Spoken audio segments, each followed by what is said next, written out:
সাদা, হলুদ, কালো বেলুনে ভর্তি গোটা ছাদ, আলো, সূর্যমুখী ফুল আর সবুজে সাজানো চারিদিক, আর মাঝে মাঝে তাদের কিছু মিষ্টি মুহূর্তের ছবি। অভিনেত্রী শ্বেতা ভট্টাচার্যের জন্মদিনে ঠিক স্বপ্নের মতো করে সাজিয়েছিলেন প্রেমিক রুবেল দাস। দুদিন আগেই জন্মদিন ছিল নায়িকার, তাই স্পেশাল কিছু তো করতেই হবে। রুবেল এবং শ্বেতা তারা দুজনেই এই মুহূর্তে ছোট পর্দার ব্যস্ততম তারকা জুটি।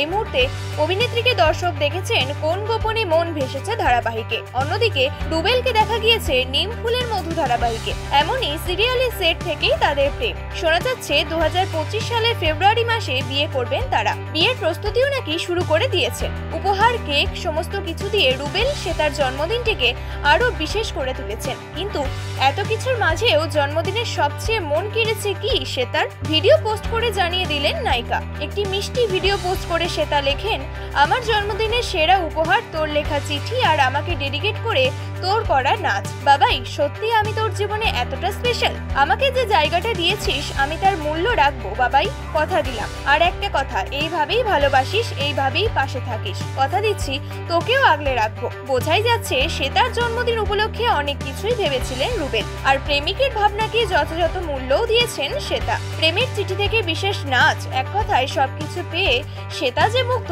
তা বোঝাই যাচ্ছে। এত কিছুর মাঝে এখনো নিজেদের বিয়ে নিয়ে বিশেষ কিছু খোলসা করেননি তারা।